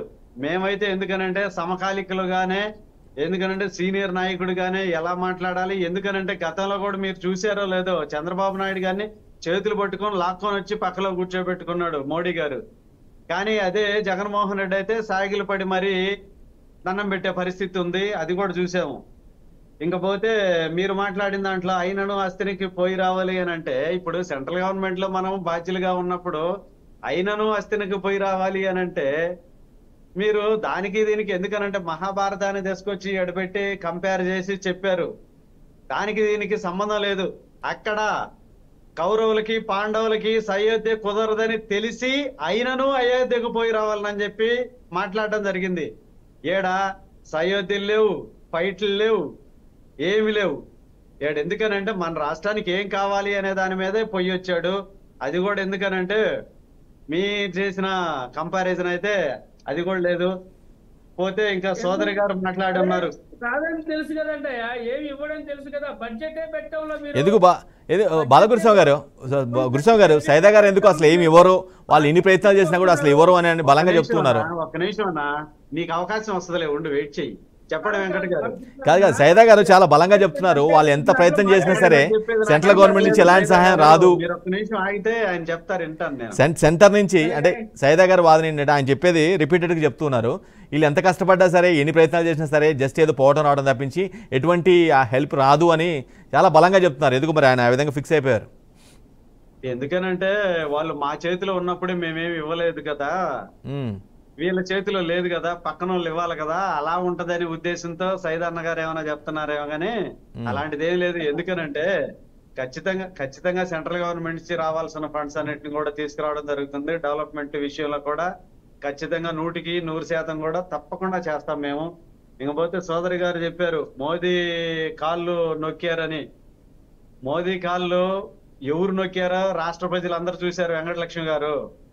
ఎందుకనంటే ఈ రోజు ఈ డిబేట్ లో మీరు చెప్పడం కాదు, ఎందుకనంటే కాళ్ళు వంగి ఎవరు పట్టుకోబోయారో రాష్ట్ర ప్రజలు చూశారు. చెయ్యి పట్టుకొని లాక్కొచ్చి పక్కలో కూర్చోబెట్టుకున్నది రాష్ట్ర ప్రజలు చూశారు. అంతకు తప్పిస్తే మీరు 66 సార్లు ఢిల్లీకి పోయి వచ్చినా కూడా ఏదన్నా ఒక్కసారన్నా మీరుగా మీ నాయకుడు ఎప్పుడన్నా ఒక ప్రెస్ మీట్ పెట్టి ఫలానా సెంట్రల్ మినిస్టర్ ని మేము ఫలానా సబ్జెక్ట్ మీద కలిసామని చెప్పేసి ఏ రోజన్నా మాట్లాడిన దాఖలాలు లేవు. ఇంకపోతే మీకు 40% వచ్చింది, మాకు బ్రహ్మాండంగా చేసామని చెప్తున్నారు. మీరు పర్సెంటేజ్ 39.5%. ఎందుకనంటే ఉన్నది 2 ప్రధాన పార్టీలే కాబట్టి ఎవరైనా ఓడిపోయినా లాస్ట్ టైం కూడా మాకు కూడా ఇంచుమించు 40% వచ్చింది. మీకు దాన్ని చూసి మాట్లాడద్దు. ఎందుకనంటే సంక్షేమ పథకాలు ఇచ్చినా కూడా మమ్మల్ని ఇంటికి పంపించారని చెప్తున్నారు. ఎందుకనంటే సంక్షేమ పథకాల్లో రాష్ట్రంలో ఈ రోజు సుమారుగా 17 లక్షల పైబడి రేషన్ కార్డులు తీసేశారు. ఎందుకనంటే రేషన్ కార్డులో ఉన్న వ్యక్తులందరూ కూడా పేదవాళ్ళే ఉంటారు, మధ్యతరగతి బిలో మిడిల్ క్లాస్ వ్యక్తులే ఉంటారు. వాళ్ళందరినీ తీసేసి మీరు సంక్షేమ పథకాల్లో ఎన్ని కోతలు విధించారు ఒకసారి చూడండి. కరెంటు బిల్లు మ్యాండేటరీ తీసుకున్నారు. 4 వీలర్ ఏదో పొరపాటున వైట్ బోర్డు గానీ పెట్టుకొని ఉంటే దానికి తీసేశారు. ఈ రోజు కరెంటు బిల్లు మినిమం ఈ రోజు టౌన్ లో చూస్తే అన్ని చోట్ల కూడా ఏసీలు ఉంటాయి. మీరు ఆ కరెంటు బిల్లు మ్యాండేట్ ని పెట్టారు.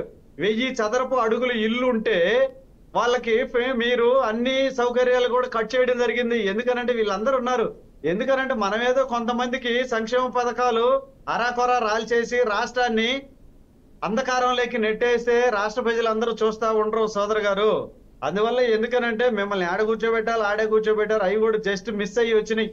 నేను 6 నెలల ముందు నుంచి కూడా మీకు 13 వస్తాయి, మాకు 122 వస్తాయని చెప్తుంటే వెంకట గారు కూడా గతంలో అడిగారు అంత కాన్ఫిడెంట్ గా ఎలా చెప్పగలుగుతున్నారని.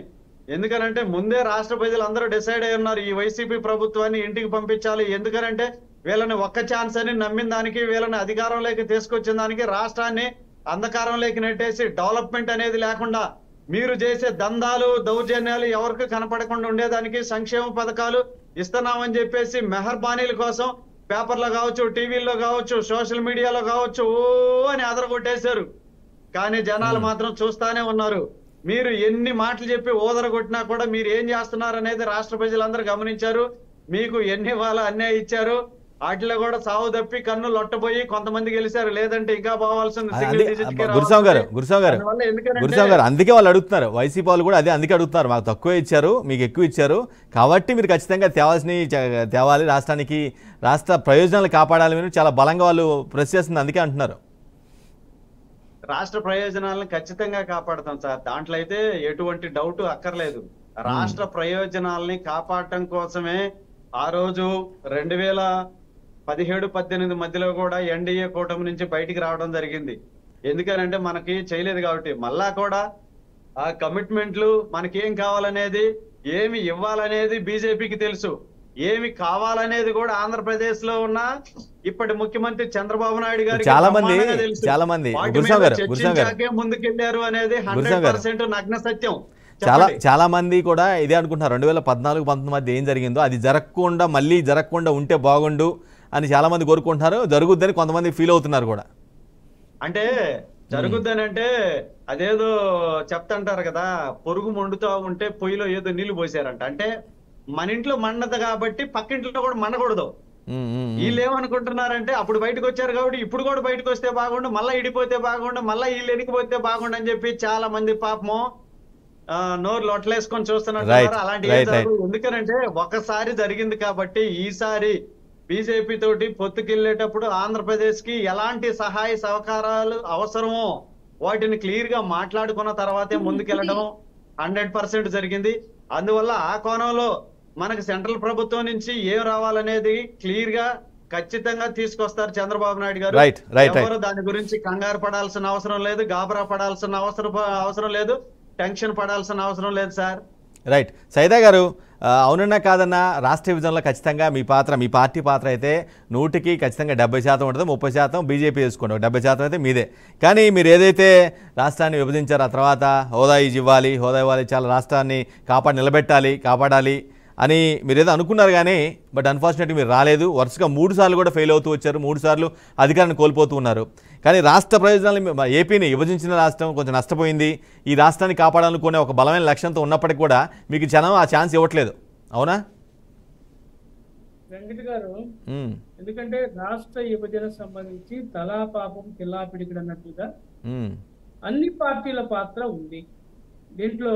ఆ రోజు మేము కేంద్రంలో అధికారంలో మేము ఉన్నాం కాబట్టి ఒక పెద్దన్న పాత్రలాగా రాష్ట్రంలో అన్ని రాజకీయ పార్టీలు యొక్క విజ్ఞప్తి మేరకు ఆ రోజు తెలుగుదేశం చంద్రబాబు నాయుడు గారు లెటర్ ఇచ్చారు. జగన్మోహన్ రెడ్డి ప్రత్యేక తెలంగాణ ఎడగొడితే మాకు అభ్యంతరం లేదని చెప్పి ఆయన లెటర్ ఇచ్చాడు. బీజేపీ వచ్చేసి ఒక ఓటు 2 రాష్ట్రాలు అని చెప్పి వాళ్ళు తీర్మానం కూడా చేసి మాట్లాడినటువంటి సందర్భం మనం చూసాం. రాష్ట్ర విభజన సందర్భంగా కూడా ఆ రోజు మరి పార్లమెంట్ లో ఉన్నటువంటి వెంకయ్య నాయుడు కూడా ప్రత్యేక హోదా 5 సంవత్సరాలు కాదు 10 సంవత్సరాలు ఇవ్వాలని చెప్పి మాట్లాడినటువంటి ఘటనలు కూడా చూసాం.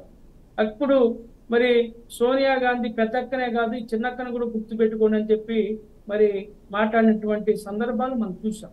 ఎందుకంటే ఏదో గుడ్డగాల్చి నెత్తినేసినట్లుగా కాంగ్రెస్ పార్టీని ఒక విలన్ లాగా చూపించి రాష్ట్ర విభజనకి మాట్లాడటం అనేది ఇది సమంజసం కాదు. అయితే పార్లమెంట్ కూడా ఏంటంటే ఏదైనా ఓటింగ్ జరిగేటప్పుడు డిస్కషన్ జరిగేటప్పుడు ఏం చేస్తారంటే తలుపులు వేస్తారు, లోపల వాళ్ళు బయట రాకుండా బయట వాళ్ళు లోపల రాకుండా. అది మ్యాండేటరీ. కానీ వీళ్ళు దుర్మార్గంగా ఈ వైసీపీ వాళ్ళు టీడీపీ వాళ్ళు తలుపులు మూసేసి ఈ యొక్క చట్టాన్ని తీసుకొచ్చారని చెప్పి దుర్మార్గంగా మాట్లాడుతున్నారు. ఎందుకంటే ఇంకా రాష్ట్ర విభజన జరిగి 10 సంవత్సరాలైనా కాంగ్రెస్ పార్టీని నేరస్తురాలుగా మాట్లాడటం అనేది ఇది సమంజసం కాదు. దీన్ని కాంగ్రెస్ పార్టీ తరఫున మేము తీవ్రంగా ఖండిస్తున్నాం. ఇకపోతే రాష్ట్ర విభజన చేసిన తర్వాత అనేకమైనటువంటి దాదాపు 5 లక్షల కోట్ల విలువైనటువంటి ప్రయోజనాలు కలిగించేటువంటి అనేక అంశాలని కాంగ్రెస్ పార్టీ ఈ యొక్క రాష్ట్ర విభజన అంశాల్లో చేర్చినటువంటి విషయాన్ని మీకు ఈ సందర్భంగా నేను గుర్తు చేస్తాను. ఎందుకంటే 2014లో కాంగ్రెస్ పార్టీ తిరిగి అధికారంలోకి వచ్చినట్టు ఈ రాష్ట్రంలో వెంటనే ప్రత్యేక హోదా ఇచ్చేవాళ్ళం. ఈ రాష్ట్ర అభివృద్ధికి కావాల్సినటువంటి అన్ని నిధులు ఇచ్చి ఈరోజు పోలవరం ప్రాజెక్టు కానివ్వండి, అలాగే అమరావతి రాజధాని నిర్మాణం కానివ్వండి, అలాగే రైల్వే జోన్ కానివ్వండి, అలాగే కేంద్రానికి సంబంధించినటువంటి అనేక సంస్థలు 11 సంస్థలని మరి కేటాయించాం. అనేక కార్యక్రమాలని మరి కేంద్రం నుంచి వచ్చే విధంగా ఈ యొక్క బడ్జెట్ ఈ యొక్క విభజన చట్టంలో మేము పొందుపరిచాం. ఇన్ని చేసినా కానీ మేము అధికారంలోకి రాలేదు కాబట్టి ఆ రోజు మేము ఆ రాష్ట్రాన్ని కోల్పోయాం, ఈ రాష్ట్రాన్ని కోల్పోయాం. అయినా సరే ఇప్పుడు కూడా మా రాహుల్ గాంధీ గారు మరి మాట్లాడినటువంటి మాటలు చూస్తారు. మేము కేంద్రంలో అధికారంలోకి వస్తే తప్పనిసరిగా ప్రత్యేక హోదాని ఈ రాష్ట్రానికి ఇస్తాం, ఈ రాష్ట్ర అభివృద్ధికి మా వంతు కృషి చేస్తామని చెప్పి ఆయన మరి గంటాపదంగా మాట్లాడినటువంటి మా విషయాన్ని ఈ సందర్భంగా మేము గుర్తు చేస్తాము. అయితే దురదృష్టవశాత్తు మేము మా మాయల మరాఠీ మోడీ మాయలో పడి ప్రజలందరూ కూడా మళ్ళీ వాళ్ళకి ఒక అవకాశం ఇచ్చారు. ఎందుకంటే ఈరోజు ధర్మం గెలవకపోవచ్చు, అంతిమ విజయం మాత్రం ధర్మానిదే. ఈ రోజు కాకపోయినా రేపు మేము అధికారంలోకి వస్తాం. ఈ యొక్క ఏపీకి కావాల్సినటువంటి ప్రత్యేక హోదా కానివ్వండి, పోలవరం ప్రాజెక్టు సత్వర ధర్మం వరుసగా 3 సార్లు ఓడిపోయిందంటారా సైదా గారు? ధర్మం వరుసగా 3 సార్లు ఓడిపోయిందంటారా? అంటే గెలవలేకపోయిందంటారా? నిజం నిలకడమే తెలిస్తే వెంకట గారు ఇప్పుడు ఎందుకంటే పెద్దలు సామెత చెబుతారు. ఇప్పుడు నిజం చెప్పులు చుడుకునేలాగా అబద్ధం ఆ ఊరంతా చుట్టూ వస్తుందంట. అవునా కాదు? అది వాస్తవాలు మనం నమ్మాలా. ఎందుకంటే అబద్ధాలు చెప్పేవాడినే ఈ లోకం నమ్మిద్ది, అబద్ధాలు మాట్లాడేవాడినే లోకం నమ్మిద్ది. ఎందుకంటే నిజాలు నిష్ఠూరంగా ఉంటాయి, దీన్ని మనం గమనించాలి. ఎందుకంటే నిజాలు మాట్లాడేవాడు ఎప్పుడు ఏకాగ్యానే ఉంటాడు, అబద్ధాలు చెప్పేవాడితో గుంపులో ఉంటాడు వాడు. ఈ విషయాన్ని మీరు గమనించాలి. ఎందుకంటే ఈరోజు మరి రాహుల్ గాంధీని ఏ విధంగా మోడీ గారు టార్గెట్ చేసి మాట్లాడారు మీరు చూశారు. ఏ విధంగా మరి ఆమెని వ్యక్తిగతంగా సోనియా గాంధీని విమర్శించారు. ఎందుకు మీరు పదే పదే ఫోర్స్ఫుల్గా ఓ పాయింట్ కోట్ చేస్తున్నారు, పవర్ఫుల్గా ప్రెస్ చేస్తున్నారు? ఏంటి ఆ పాయింట్ అంటే అసలు ఏమి ఇవ్వరు మోదీ అని ఎందుకు అంటున్నారు? అంత బలంగా అలాంటి నిర్ణయానికి ఎందుకు వచ్చారు మీరు? ఎందుకంటే 10 సంవత్సరాల నుంచి ఆయన పరిపాలన చూసాం, ఆయన వ్యక్తిత్వాన్ని చూసాం. ఫస్ట్ ఆఫ్ ఆల్ ఎందుకంటే ఈ రాష్ట్రం అభివృద్ధి చెందడం ఆయనకి ఇష్టం లేదు. గుజరాత్ వాసి అతను. గుజరాత్ లో ఆయన ముఖ్యమంత్రిగా ఉన్నటువంటి సమయంలో ఈ రాష్ట్రానికి చంద్రబాబు నాయుడు ముఖ్యమంత్రిగా ఉన్నాడు. వీళ్ళిద్దరు సమకాలికులు. ఆ రోజు ఎన్డీఏ కూటమి కన్వీనర్ గా చంద్రబాబు నాయుడు గారు ఉన్నారు, అలాగే వాజ్పేయి గారు ప్రధానమంత్రిగా ఉన్నారు. ఆ సమయంలో గోద్రా అల్లర్లు ఘటన జరిగింది. ఆ ఘటనకి బాధ్యుడిని చేస్తూ చంద్రబాబు నాయుడు ఎన్డీఏ కన్వీనర్ హోదాలో మోడీ రాజీనామా చేయాలని తీర్మానం పెట్టాడు ఎన్డీఏలో. అర్థమవుతుందా మీకు వెంకట గారు? ఆ సందర్భంగా అప్పటి నుంచి అయితే వాజ్పేయి గారు మళ్ళీ నచ్చజెప్పి ఆ రోజు అయితే వాజ్పేయి గారు కూడా రాజీనామా చేయమన్నాడు మోడీని, నీ పరిపాలన బాగలేదు. సో మరి అల్లర్లు ఆ పాస్ట్ రివెంజ్ గుర్తుపెట్టుకొని మీరు ఆ డెసిషన్కి వచ్చారా? గతంలో జరిగిన పరిణామాలు గుర్తుపెట్టుకొని? అది కూడా కాకుండా ఇంకోటి కూడా ఉంది అతని దగ్గర, ప్రాంతీయ పార్టీలను నాశనం చేయడం. ఎవరితో అయితే పొత్తు పెట్టుకుంటాడో మోడీ, ఆ పార్టీలను నాశనం చేసేటువంటి సంస్కృతి అతనిది. ఈరోజు మనం చూస్తున్నాం అనేక రాష్ట్రాల్లో మరి మోడీతో కలిసి పనిచేసేటువంటి పార్టీలు ఏమైపోయాయి. ఇప్పుడు మనం చూసినట్లయితే తమిళనాడులో డిఎంకే ఏమైంది, ఒరిస్సాలో జేడీయూ ఏమైంది, అలాగే మహారాష్ట్రలో మరి శివసేన ఏమైంది. ఈ విధంగా చెప్పుకుంటూ అనేక రాష్ట్రాల్లో ప్రాంతీయ పార్టీలని సర్వనాశనం చేసేటువంటి సంస్కృతి ఈరోజు మోడీదన్న విషయాన్ని మీకు గుర్తు చేస్తా ఉన్నాం. ఎందుకంటే జగన్ గారు కూడా దత్తపుత్రులాగా ఆయనతో కలిసి పనిచేశాడు. ఏమైంది ఈరోజు ఆయన పరిస్థితి? ఆయనకి ఇంటర్వ్యూ అయినటువంటి పరిస్థితి. మోడీ అడగకపోయినా మరి మొన్న స్పీకర్ గా ఎన్నికలకు సంబంధించి మద్దతిచ్చినటువంటి పరిస్థితి మనం చూసాం. ఇంతకంటే గత్యంతరం లేనటువంటి పరిస్థితిలో వాళ్ళు దిగజారిపోయారు. ఈరోజు చంద్రబాబు గారు ఎందుకంటే ఆయన పరిపాలనా దక్షుడు, ఆయన ఈ రాష్ట్రాన్ని అభివృద్ధి చేయాలన్నటువంటి తపన ఉంది, మనం కాదను. కానీ ఆయనకి కేంద్ర ప్రభుత్వం సహకరించదాను అనేటువంటి విషయాన్ని నేను గట్టిగా చెప్తాను. ఎందుకంటే మోడీ వ్యవహారం అంతా ఎలా ఉంటుందంటే, ఓడ దాటేదాకా ఓడ మల్లన్న, ఓడ దాటిన తర్వాత బోడి మల్లన్న. అతను నైజం అది. మీరు ఒకసారి చూడండి, ఆయన రాజకీయ గురువు అద్వానీ గారినే పక్కన పెట్టినటువంటి దుర్మార్గుడు. మోడీ గారి రాజకీయ గురువు ఆ రోజు. వాస్తవంగా అయితే గుజరాత్ ముఖ్యమంత్రిగా ఆ రోజు రాజీనామా చేయాలి. అద్వానీ గారు మోడీ గారికి, వాజ్పేయి గారికి, చంద్రబాబుకు నచ్చ చెప్పి ముఖ్యమంత్రిగా కొనసాగించాడు. కానీ ఆ కృతజ్ఞతలు అయితే వ్యక్తి మోడీ. రైట్, ఇది వాస్తవం.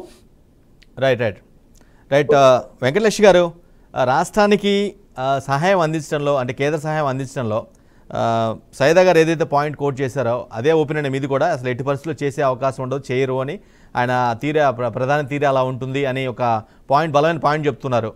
మీరు కూడా అదే పాయింట్ స్టిక్ అవుతారా, లేదంటే మీ వాదన వేరేగా ఉందా? 100% మోడీ గారు ఆంధ్ర రాష్ట్రానికి ఏమీ చెయ్యరు. గత 10 సంవత్సరాల్లో ఏదైతే చేయలేదో ఈ రోజు కూడా వాళ్ళ పార్టీని కేవలం బతికించుకోవాలి ఆంధ్ర రాష్ట్రంలో, లేదంటే కేంద్రంలో వీళ్ళు సపోర్ట్ తీసుకోవాలని ఈ రోజు టైఅప్ పెట్టుకొని రావడం జరిగింది. కానీ వీళ్ళు ఇల్లు అలగ్గానే పండగ అయిపోదు, వీళ్ళు గెలిచిగానే కూడా అభివృద్ధి, ఆంధ్ర రాష్ట్రాన్ని అభివృద్ధి పదంలో పరుగులు పెట్టించే లేరు. కానీ లాస్ట్ కూడా జరిగేది అదే. అంటే మీ పీరియడ్ లో మీకు సహాయం చేయలేదని వెంకటేష్ గారు, మీ 2019-24 మధ్య మీకు సహాయం చేయలేదు కాబట్టి అదే మోడ్ లో ఉన్నారా, లేదంటే మీరు అడగలేదు అసలు? మేము ఖచ్చితంగా ఎన్నో సార్లు అడగడం జరిగింది. జగన్మోహన్ రెడ్డి గారి సమైక్యాంధ్ర ఉద్యమం నుంచి కూడా, ఆ తర్వాత నుంచి కూడా మోడీ గారిని ప్రతిపక్షంలో ఉన్నప్పటి నుంచి కూడా వీళ్ళు క్వశ్చన్ చేస్తూనే ఉన్నారు. ప్రతిపక్ష హోదా కోసం, ఆంధ్ర రాష్ట్ర అభివృద్ధి కోసం వైఎస్ఆర్ కాంగ్రెస్ పార్టీ ప్రజల సంక్షేమం కోసం ఎప్పుడు ముందుంటుంది, అదే విధంగా ఉంటుంది. ఈరోజు తెలుగుదేశం నాయకులు చెప్తూ ఉన్నారు, మరి ఆయనకి మాట్లాడుతూ ఉన్నారు ఈరోజు ఏమంటే, ఏసీ ఉంటుందట ఎవరికైనా, సిటీలో అయినా ఎక్కడైనా కరెంట్ బిల్ వస్తుందట, 1000 గజాలు ఇల్లు ఉంటాయి. మరి వాళ్ళు బిలో పవర్టీ అని ఎందుకంటారు? వాళ్ళకెందుకండి వైట్ రేషన్ కార్డు? అప్పుడు ఒక ఏసీ ఉన్నప్పుడు, 1000 గజాలు ఇల్లు ఉన్నప్పుడు, అప్పుడు అందరికీ కూడా ఇవ్వండి. 1000 గజాలు ఇల్లు ఉన్న వాళ్ళకి అందరికి మీ ప్రభుత్వం వచ్చింది కదా, అందరికి వాళ్ళకి కూడా ఇవ్వండి. ఏసీ ఉన్న వాళ్ళకి, కరెంట్ బిల్ ఎంత ఉన్న వాళ్ళకి. ఏసీ ఉండి 1000 గజాలు ఇల్లు ఉన్నవాడు పేదవాడు ఎందుకండి అవుతాడు? వాళ్ళకి ఎందుకండి గవర్నమెంట్ బెనిఫిట్స్? ఈ రోజు గవర్నమెంట్ వైట్ రేషన్ కార్డు వాళ్ళకి ఎందుకండి? మేమందరం కట్టిన పన్నులతో వాళ్ళకి ఎందుకండి పథకాలు? మీరు మాట్లాడండి, అందరినీ కూడా పెట్టుకోండి. మీ దృష్టిలో 1000 గజాలు ఇల్లు ఉన్న వాళ్ళు పేదవాళ్ళు కాదా? 1000 గజాలు ఇల్లు ఉన్న వాళ్ళు పేదవాళ్ళు కాదా? ఈ రోజు 1000 గజాలు ఇల్లు ఉన్న వాళ్ళు పేదవాళ్ళు కాదంటే మీరు ఏం మాట్లాడుతున్నారో వెంకటలక్ష్మి గారు అర్థమవుతుందా? అంటే ఇప్పుడు అంటే వాళ్ళు ఒక్కపోతలో ఉండాలి, ఒక ఏసీ కొనుక్కున్నా కూడా. ఎందుకనంటే గతంలో మేము ఇచ్చున్నాం కదా, మీరు ఎందుకు ఆ మ్యాండేటరీ పెట్టి రేషన్ కార్డులు తీసేశారు? ఇప్పుడు మేము ఇచ్చిన రేషన్ కార్డులు మీరు ఎందుకు కోత పెట్టారు? ఇవన్నీ పెట్టేసి, కండిషన్స్ పెట్టేసి, ఇన్కమ్ ట్యాక్స్. ఇప్పుడు ఎందుకంటే ఏదైనా ఇల్లు కట్టుకునేదానికి బ్యాంకులు అప్పు తెచ్చుకునేదానికి ఇన్కమ్ ట్యాక్స్ వేయించుకున్నా కూడా ఐటీ రిటర్న్స్ ఉన్న వాళ్ళందరూ గొప్ప వాళ్ళనే మీరు చెప్పేది? ఐటీ రిటర్న్స్ లో ఉన్న వాళ్ళందరి దగ్గర డబ్బులు ఉన్నాయనా మీ ఉద్దేశం? ఉన్న కార్డులన్నీ కట్ చేశారు కదా. మీరు ఇప్పుడు చేయండి, తల్లికి ఖచ్చితంగా చేస్తాం మేడం, దాంట్లో ఏం డౌట్ అక్కర్లేదు. గురుస్వామి గారు అంటే ఏసీలు ఉన్న వ్యక్తులు పేదలు అనుకోవచ్చా? ఏసీలు మెయింటైన్ చేసే వాళ్ళని పేదలు అనుకోవచ్చా మీ పాయింట్ వైజ్? సరే 1000 గజాలు ఉంటే పేదలు కాదని చెప్తున్నారు. సరే ఏసీలు పెట్టుకుని ఏసీలతో ఉన్న ఏసీ సౌలభ్యం కలిగి ఉన్న వ్యక్తులు మరి వాళ్ళు పేదవాళ్ళేనా? మీరు భలే వెంకట గారు అంటే ఏసీ ఉన్నోళ్ళందరూ ఉన్నోళ్ళనే మీ అర్థం, మీరు చెప్పే అర్థం? అదే నేను పాయింట్ అడుగుతున్నా. అర్థం అంటే ఆ క్వశ్చన్ కొంచెం నిరుపేదలు అయితే ఖచ్చితంగా ఈ ఏసీ మెయింటైన్ చేసే అంత అయితే ఉండదు కదా అనేది జనరల్ థింకింగ్ కాబట్టి అడుగుతున్నా.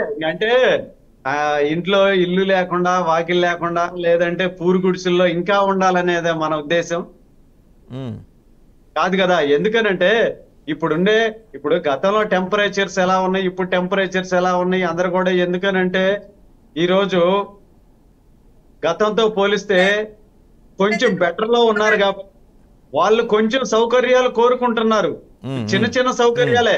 ఎందుకనంటే జగన్మోహన్ రెడ్డి గారి లాగా ఏ ఊర్లో పడితే ఆ ఊర్లో ప్యాలెస్లు, పెద్ద పెద్ద ప్యాలెస్లు, పెద్ద పెద్ద బంగ్లాలు ఇలాంటివి కాదండి.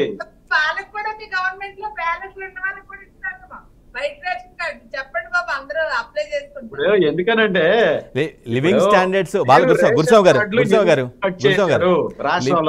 గారు ఒకసారి ఆలోచించండి. గురుస్వామి గారు లివింగ్ స్టాండర్డ్స్ ప్రతి ఒక్కరు లివింగ్ స్టాండర్డ్స్ పెరగాలనుకోవడం తప్పులేదు, అందరూ అనుకుంటారు, అందరూ భావిస్తుంటారు. కానీ ఎన్నికల ప్రాస్పెక్టు, పొలిటికల్ ప్రాస్పెక్ట్ వచ్చేసరికి కొంత లిమిట్, నిరుపేదలంటే ఇల్లే ఇంతవరకే ఈ లిమిటే అని వాళ్ళకి వారి సెక్షన్స్ పెట్టిన పరిస్థితి కనిపిస్తుంది కదా. అందుకే ఆ పాయింట్ అంత స్పెసిఫిక్ గా పాయింట్అవుట్ చేశాను. అభివృద్ధి మీకు చేత కాదండి, మీరు చేయలేరు. కానీ మీరు చెప్పారు కదా, బిళ్ళ పెట్టుకుని గవర్నమెంట్ ఆఫీస్కి వెళ్ళి కాఫీ తాగేసి రండి మీ కార్యకర్తలు. మీరు మళ్ళీ 5 ఏళ్ళ తర్వాత ఎలాగ మేమే అధికారంలోకి వస్తాం, వచ్చిన తర్వాత మేము కలగనండి అక్క.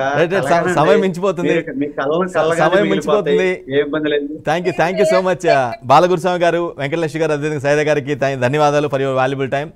రైట్, ఇది ఇవాళ డిబేట్. ముఖ్యమంత్రి హోదాలో ముఖ్యమంత్రిగా ఖచ్చితంగా ఎన్డీఏ పార్ట్నర్, ఎన్డీఏలో భాగంగా ఉన్నారు కాబట్టి, అందులో ఇక్కడ కూడా స్టేట్లో కూడా వాళ్ళు కూటమిగానే ఉన్నారు కాబట్టి ఈ స్టేట్ యొక్క అవసరాలను దృష్టిలో పెట్టుకుని ఖచ్చితంగా గతంతో పోల్చుకుంటే గతంలో ఎటువంటి 2014-19 మధ్య ఏం జరిగాయి ఏంటి అని అందరికీ తెలిసిన విషయమే. బట్ అటువంటి డిఫరెన్స్లన్నీ కూడా అవన్నీ మర్చిపోయి ఖచ్చితంగా ఇది మంచి విక్టరీ సాధించారు. కాబట్టి స్టేట్లో షార్ట్గా రాష్ట్ర ప్రయోజనాలు, రాష్ట్రం ఉన్న సిచ్యువేషన్ బట్టి, రాష్ట్రం ఉన్న పరిస్థితిని బట్టి, రాష్ట్ర ప్రజల ఆకాంక్షలకు అనుగుణంగా ఖచ్చితంగా పెద్ద ఎత్తున సాయం చేయాల్సిన అవసరం అయితే ఖచ్చితంగా ఉంది. రైట్, ఇది వాటి ది గ్రేట్ డిబేట్. మరో డిబేట్ మళ్ళీ కలుద్దాం. అప్పుడు చూస్తున్నామండి బీఆర్కే న్యూస్ తెలుగు సత్తా.